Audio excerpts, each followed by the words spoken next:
Good wishes to all of you. Our part 3 Social Science, Chapter 8 Women, Caste and Reform. Take a look at Figure 1. Sati, painted by Balthazar Solvny, 1813. This was one of the many pictures of Sati painted by the European artists who came to India.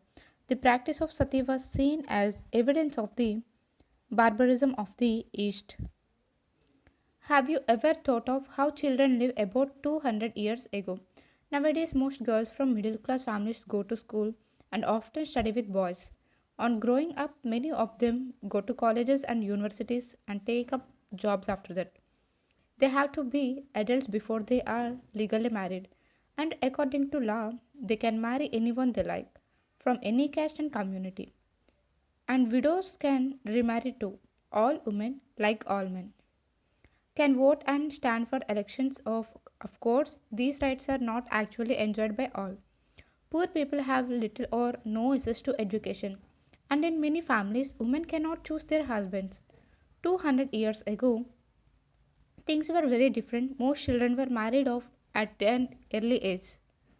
Both Hindu and Muslim men could marry more than one wife. In some parts of the country, choose death by burning themselves on the funeral pyre of their husbands. Women who died in this manner, whether willingly or otherwise, were called sati, meaning virtuous women. Women's rights to property were also restricted. Besides, most women have virtually no access to education. In many parts of the country, people believed that if a woman was educated, she would become a widow.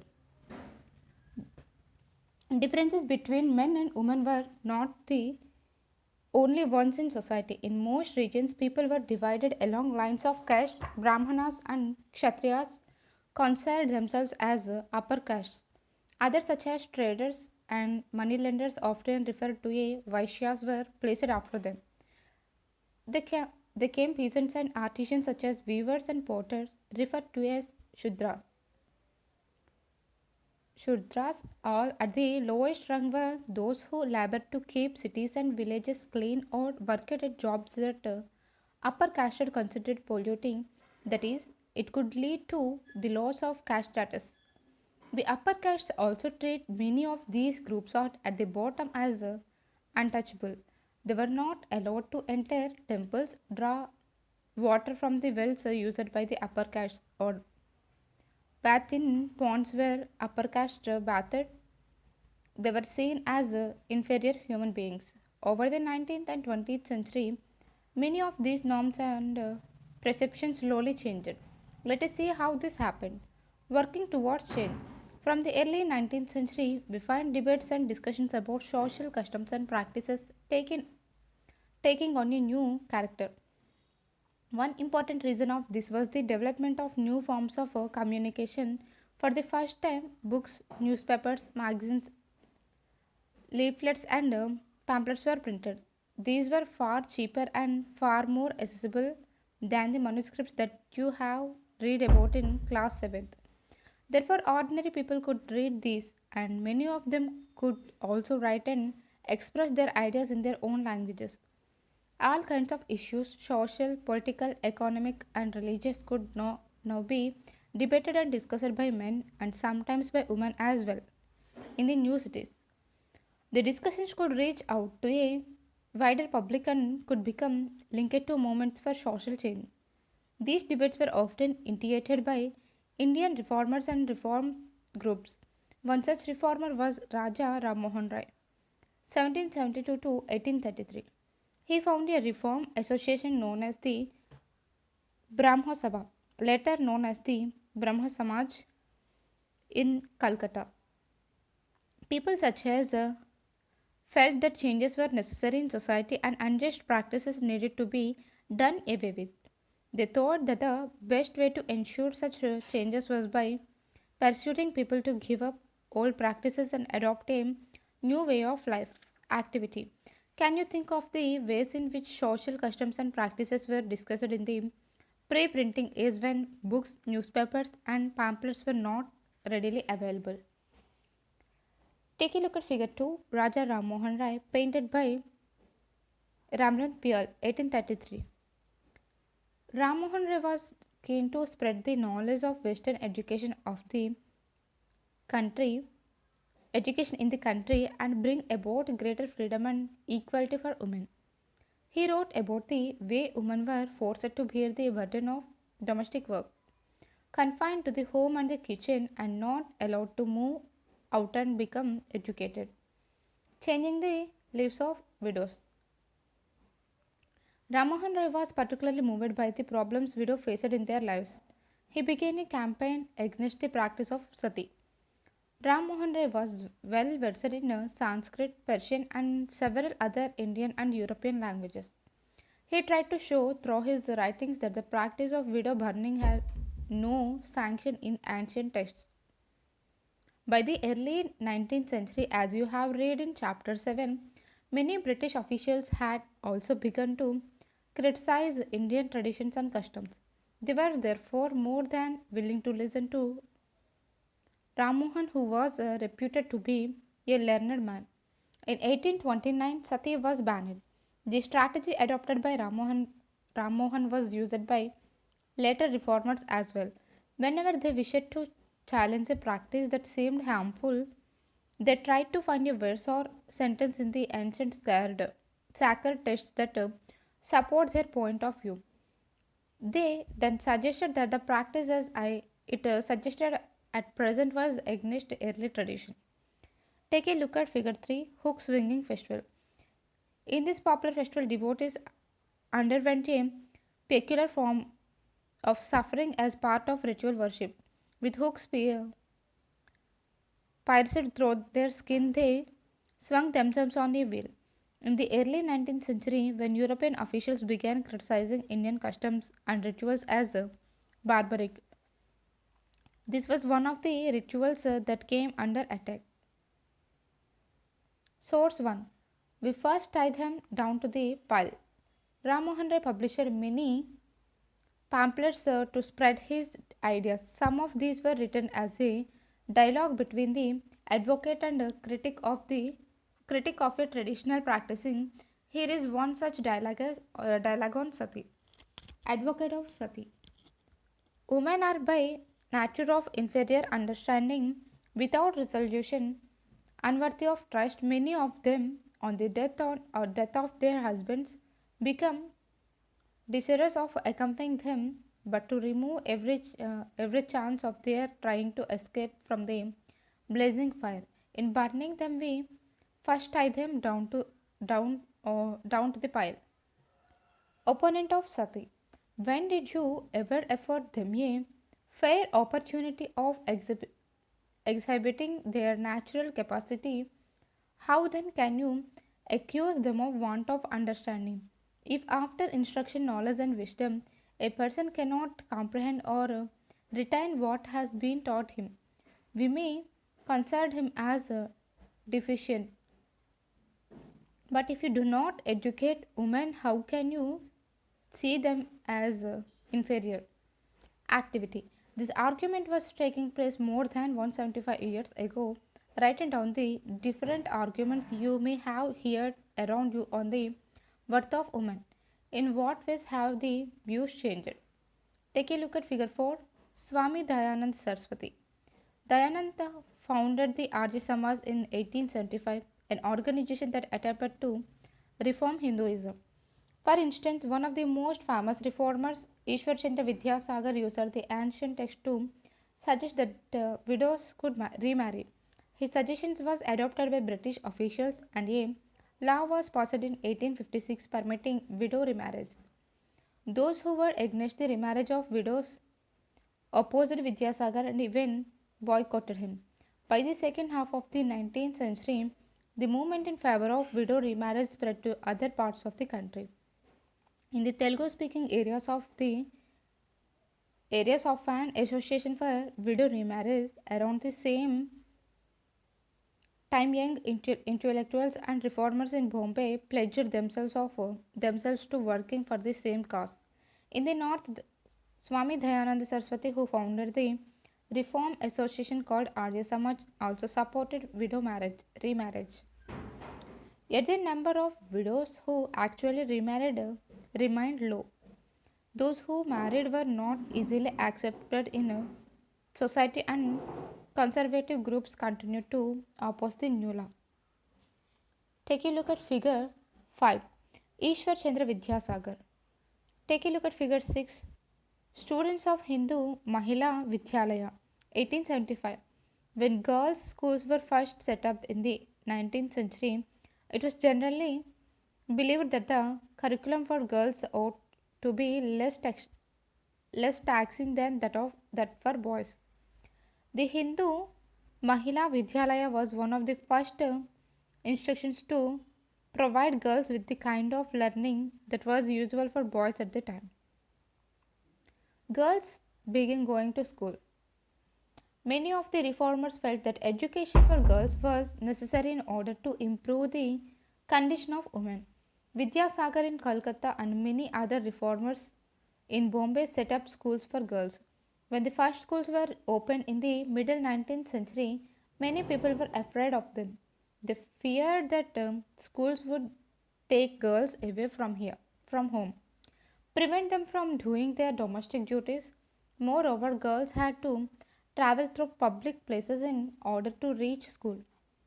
Many people felt that this would have a corrupting influence on them. They felt that girls should stay away from public spaces.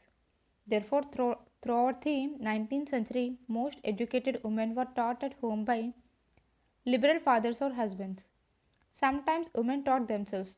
Do you remember what you read about Rashundari Devi in your book Social and Political Life last year? She was one of those who secretly learned to read and write in the flickering light of candles at night. In the later part of the century, schools for girls were established by the Arya Samaj in Punjab and Jyotirao Phule in Maharashtra. In aristocratic Muslim households in North India, women learned to read the Quran in Arabic. They were taught by women who came home to teach. Some reformers, such as Mumtaz Ali, reinterpreted verses from the Quran to argue for women's education. The first Urdu novels began to be written from the late 19th century. Amongst other things, these were meant to encourage women to read about religion and domestic management in a language they could understand. Women write about women. From the early 12th century, Muslim women like the Begums of Bhopal played a notable role in promoting education among women. They founded a primary school for girls at Aligarh. Another remarkable woman, Begum Rokeya Sakwat Hossain, started schools for Muslim girls in Patna and Calcutta. She was a fearless critic of conversation ideas, arguing that religious leaders of every faith accorded an inferior place to women. Take a look at source 2. Once a woman's husband has died. In her book,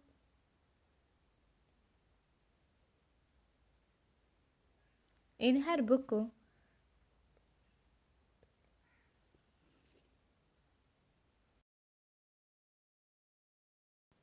sorry, in her book, Stree Purush Tulna, Tarabhai Shin wrote, "Isn't a woman life as dear to her as yours is to you?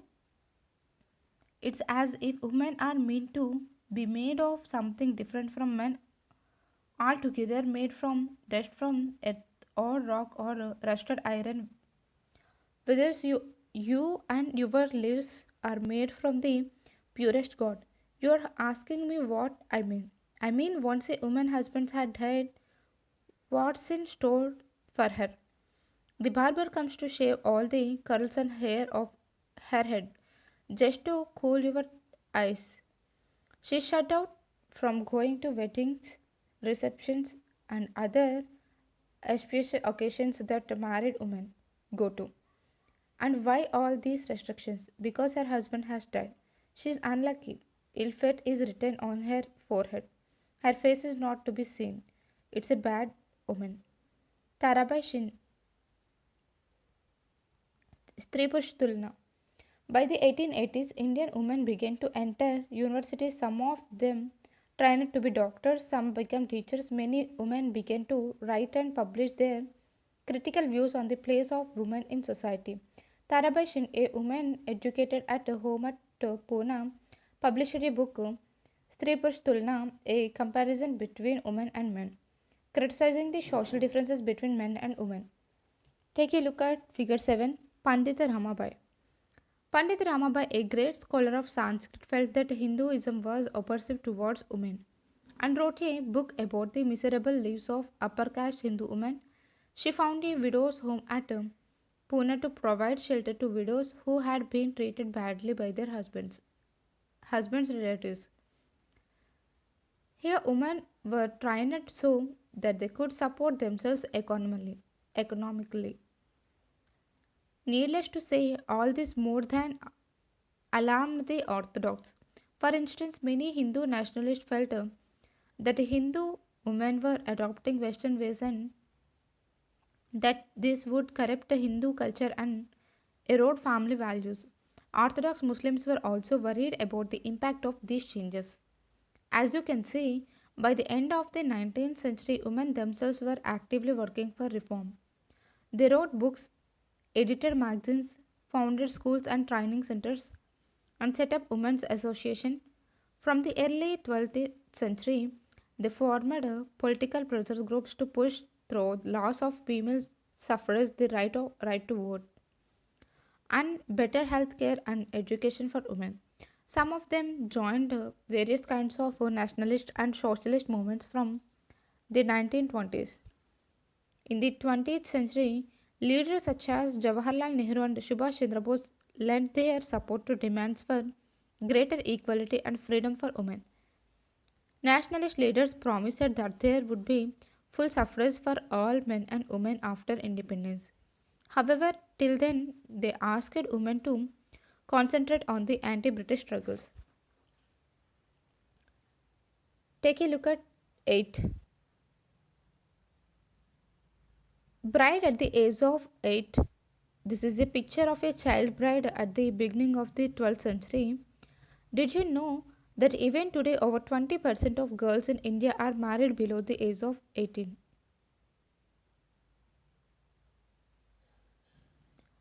Law against child marriage. With the growth of women's organizations and writings on these issues, the movement for reform gained strength. People challenged another established custom, that of child marriage. There were a number of Indian legislators in the Central Legislative Assembly who fought to make a law preventing child marriage. In 1929, the Child Marriage Restraint Act was passed without the kind of bitter debates and struggles that earlier laws had seen.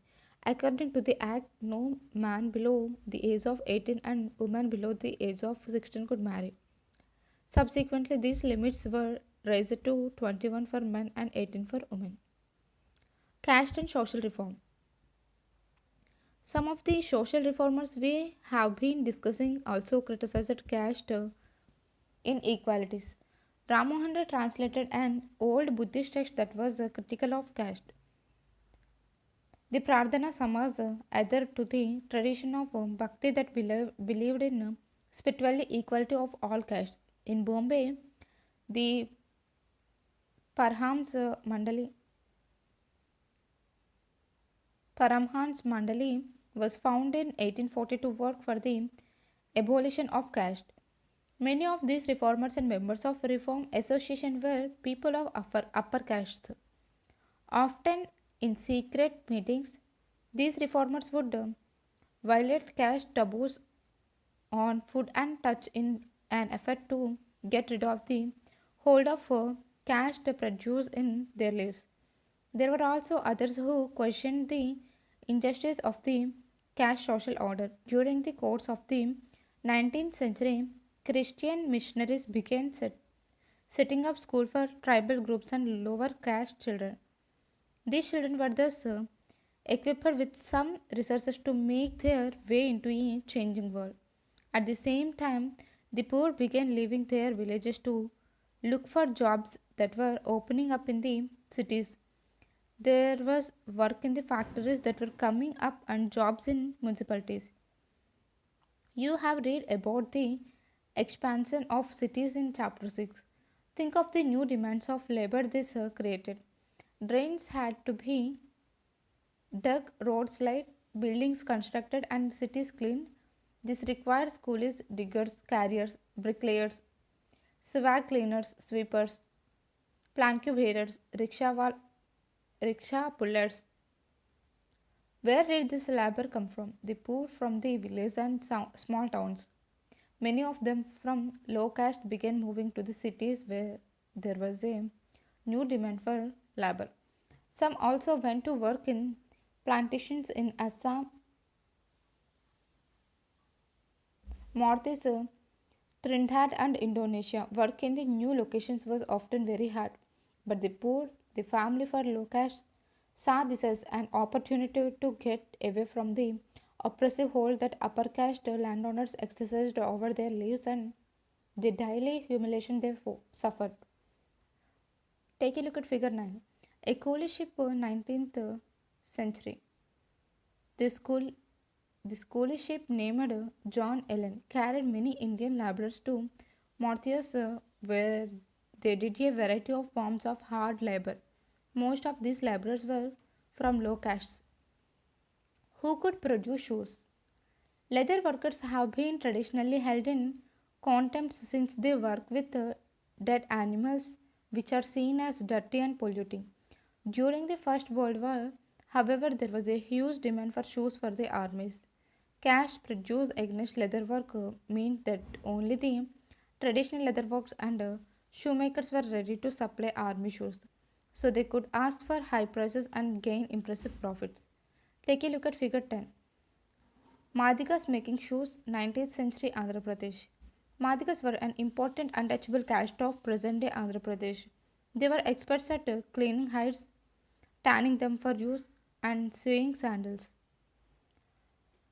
There were other jobs too. The army, for instance, offered opportunities. A number of Mahar people who were regarded as untouchable found jobs in the Mahar regiment. The father of B.R. Ambedkar, the leader of the Dalit movement, taught at an army school. No place inside the classroom. In the Bombay presidency at the as late as 1829, untouchables were not allowed into even government schools. When some of them pressed hard for that pressed for that right, they were allowed to sit on the verandas outside the classroom and listen to the lessons without polluting the room where upper caste boys were taught.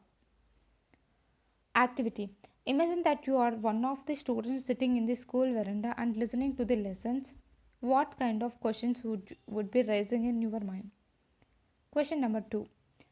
Some people thought the situation was better than the total lack of education for untouchable people. Would you agree with this view? Take a look at figure 11. Dublas of Gujarat carrying mangoes to the market. Dublas labored for upper caste landowners, cultivating their fields and working at a variety of odd jobs at the landlord's house. Demands for equality and justice. Gradually, by the second half of the 19th century, people from within the non Brahman castes began organizing movements against caste discriminations and demand social equality and justice. The Satnami movement in central India was founded by Gasidas who worked among the leather workers and organized a movement to improve their social status. In eastern Bengal, Haridas Thakur's Matha sect worked among Chandala cultivators.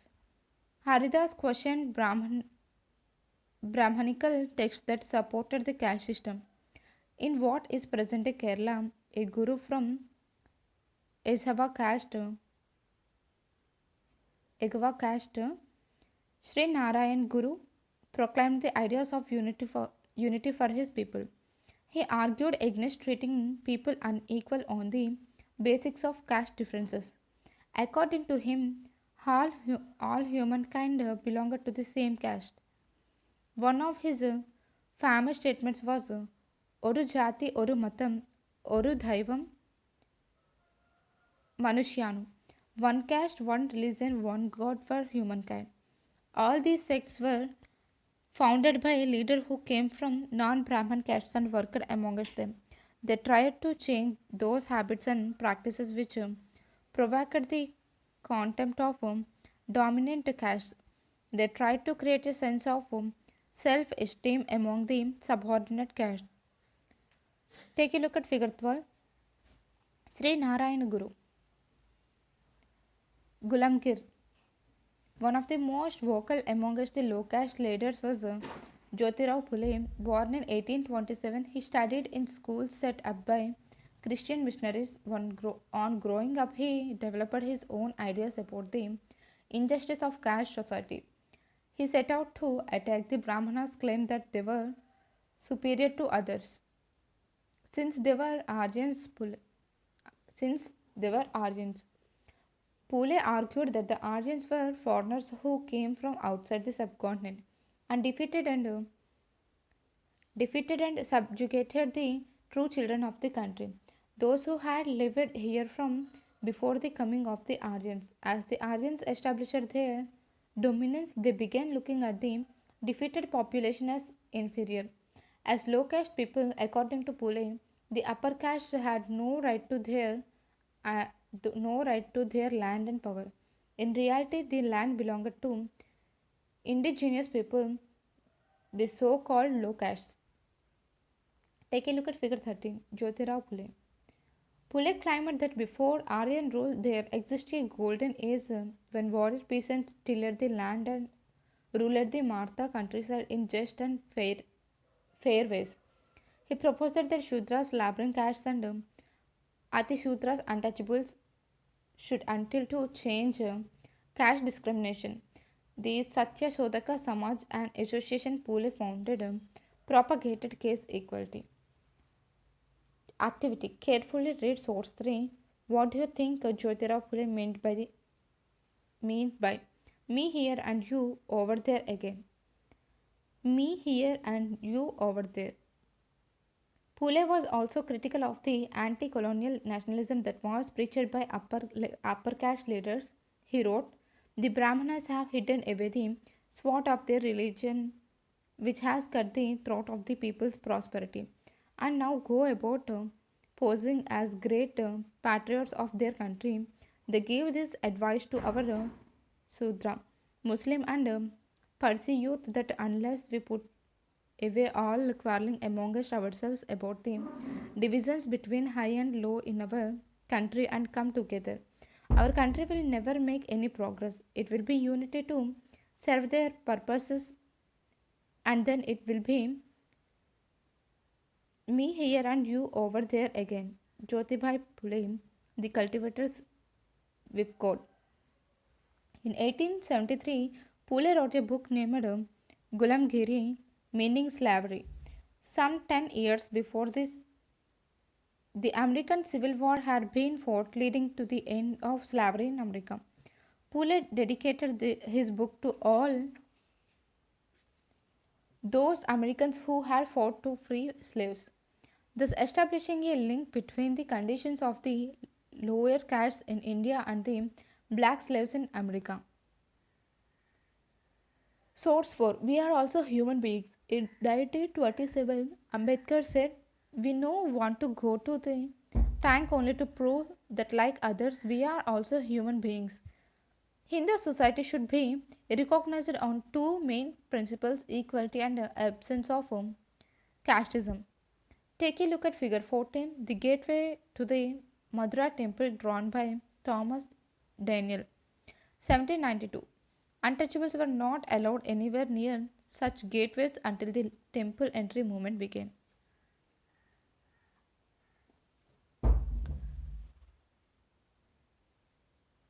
At this example shows Pule extended his criticism of the caste system to argue against all forms of inequality. He was concerned about the plight of upper caste women, the miseries of the laborer, and the humiliation of the low castes. This movement for caste reform was continued in the 12th century by other great Dalit leaders like D.R. Ambedkar in Western India and E.V. Ramaswamy Naikar in the south. We could enter temples. Ambedkar was born into a Mahar family. As a child, he experienced what caste prejudice meant in everyday life. In school, he was forced to sit outside the classroom on the ground and was not allowed to drink water from taps that upper caste children used. After finishing school, he got a fellowship to go to the US for higher studies. On his return to India in 1919, he wrote extensively about upper caste power in contemporary society. In 1927, Ambedkar started a temple entry movement in which his Mahar caste followers participated. Brahman priests were outraged when the Dalits used the water from the temple tank. Ambedkar led three such movements for temple entry between 1927 and 1935. His aim was to make everyone see the power of caste produce within society. The non Brahman movement. In the early 12th century, the non Brahman movement started. The initiative came from those non Brahman castes that had acquired access to education, wealth, and influence. They argued that Brahmanas were heads of Aryan invaders from the north who had conquered southern lands from the original inhabitants of the region, the indigenous Dravidian races. They also challenged Brahmanical claims to power. Take a look at figure 15, E.V. Ramaswamy Naikar Periyar. E.V. Ramaswamy Naikar, or Periyar as he was called, came from the came from a middle class family. Interestingly, he had been an ascetic in his early life, and had studied Sanskrit scriptures carefully. Later, he became a member of the Congress, only to leave it in disgust when he found that at a feast organized by nationalists, seating arrangements followed caste distinctions. That is, the lower caste were made to sit at a distance from the upper caste, convinced that untouchables had to fight for their dignity. Periyar founded the self respect movement. He argued that untouchables were the true upholders of an original Tamil and Dravidian culture which had been subjugated by Brahmins. He felt that all religions' authorities saw social divisions and inequality as God given. Untouchables had to free themselves, therefore, from all religions in order to achieve social equality. Periyar was an outspoken critic of Hindu scriptures, especially the codes of Manu, the ancient lawgiver, and the Bhagavad Gita and the Ramayana. He said that these texts had been used to establish the authority of Brahmanas were over lower caste and the domination of men over women.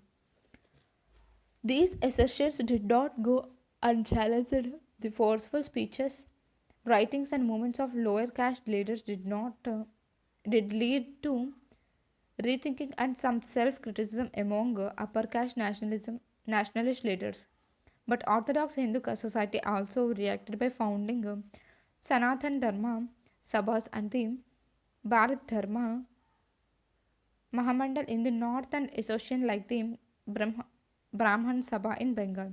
The object of these associations was to uphold caste distinctions as a cornerstone of Hinduism and show how this was sanctified by scriptures. Debates and struggles over caste continued beyond the colonial period and are still going on in our own times. Periyar on women. Periyar wrote only which the arrival of words such as Tara, Tara Mukurtham, our women had become puppets in the hands of their husbands. We ended up with such fathers who advised their daughters that they had been gifted away to their husbands and they belonged to their husband's place. This is the result of our association with the Sanskrit. Periyar situated in Periyar.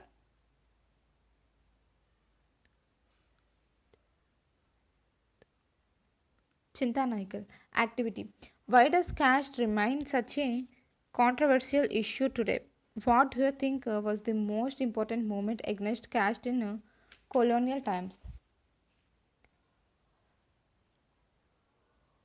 Organism for reform. The Brahma Samaj. Take a look at figure 16. Keshav,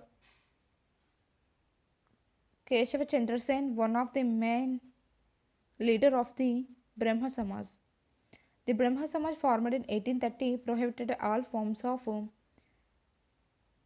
idolatry and sacrifices believed in the Upanishads and forbade its members from criticizing other religious practices. It critically drew upon the ideals of religions, especially of Hinduism and Christianity, looking at their negative and positive dimensions. Take a look at figure 17, Henry Derozio. Derozio Young Bengal. Henry Losio Vivan Derozio, a teacher at Hindu College, Calcutta in the 1820s, promoted radical ideas and encouraged his people to question all authority, refers to as the Young Bengal movement. His students attacked tradition and customs, demanded education for women, and campaigned for the freedom of thought and expression. Take a look at figure 18, Swami Vivekananda. The Ramakrishna Mission and Swami Vivekananda. Named after Ramakrishna Paramahamsa, Swami Vivekananda's guru, the Ramakrishna Mission stressed the ideal of salvation through social services and selfless actions. Swami Vivekananda, 1863 to 1902, whose original name was Narendranath Datta, combined the simple teachings of Sri Ramakrishna with his hearing him in the World Parliament of Religious as Chicago in 1893. The New York Herald reported, "We feel how foolish it is to send missionaries to this learned nation." Indeed, Swami Vivekananda was the first Indian in modern times who re-established the spiritual preeminence of the Vedanta philosophy on a global scale. But his mission was not simply to take off religion. He was extremely painted at the poverty and the misery of his countrymen. He firmly believed that any reform could become successful only by uplifting the conditions of the masses. Therefore, his clarion call to the people of India was to rise above the narrow confines of their religion of the kitchen and come together in the several of the nation. By sending out this call, he made a signal contribution to the nascent nationalism of India. His sense of nationalism was, however, not narrow in its conception. He was convinced that many together on an equal footing. Therefore, his exhortation to the youth was to unite on the basics of a common spiritual heritage. In these exhortations, he became truly the symbol of a new spirit and a source of strength for the future. The Pradhana Samaj. Established in 1867 at Bombay, the Pradhana Samaj sought to remove caste restrictions, abolish child marriage, encourage the education of women, and end the ban on widow remarriage. Its religious meeting drew upon Hindu, Buddhist, and Christian texts. The Veda Samaj, established in Madras, Chennai in 1864, the Veda Samaj was inspired by the Brahma Samaj. It worked to abolish caste distinctions and promoted widow remarriage and women's education. Its members believed in one God. They condemned the superstitions and rituals of Orthodox Hinduism. The Algar movement. Take a look at figure 19. Syed Ahmad Khan.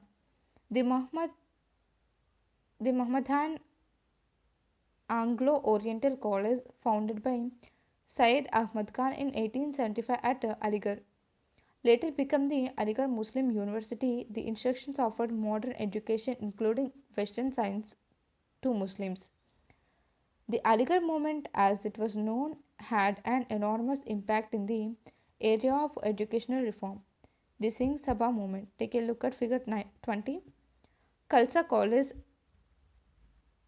Amritsar, established in 1892 by the leaders of the Singh Sabha movement. Reform organization of the Sikhs. The first Singh Sabha were formed at Amritsar in 1873 and at Lahore in 1879. These Sabhas sought to rid Sikhism of superstitions, caste restrictions, and practices seen by them as non Sikh. They promoted education among the Sikhs, often combining modern instructions with Sikh teachings.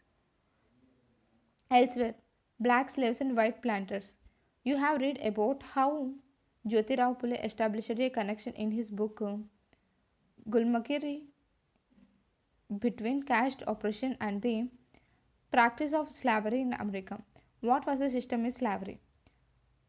From the time that European explorers and traders landed in Africa in the 17th century, a trade in slaves began. Black people were captured and brought from Africa to America, sold to white planters, and made to work on cotton and other plantations, most of them in the southern United States. In the plantations, they had to work long hours, typically from dawn to dusk, punished for inefficient work, and whipped and tortured. Many people, white and black, opposed slavery through organized protest. In doing so, they invoked the spirit of the American Revolution of 1776, exhorting see your declaration.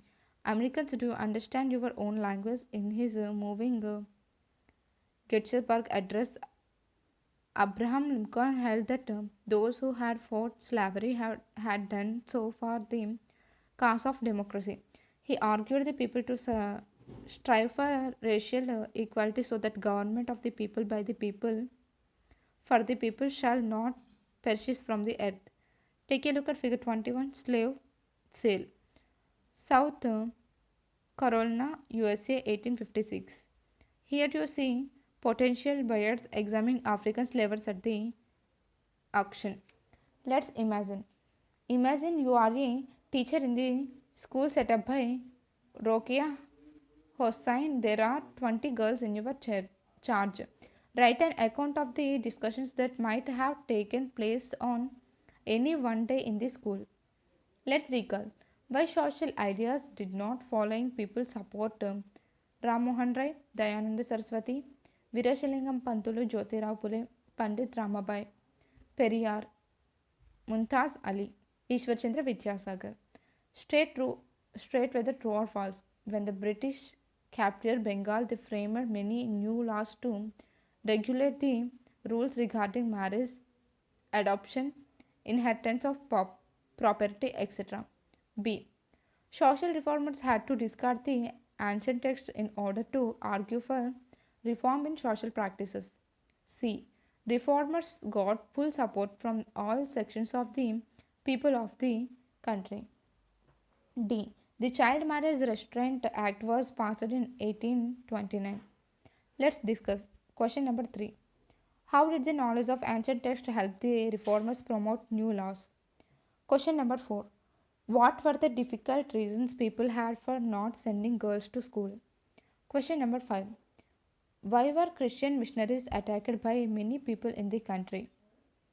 Would some people have supported them too? If so, for what reasons? Question number 6.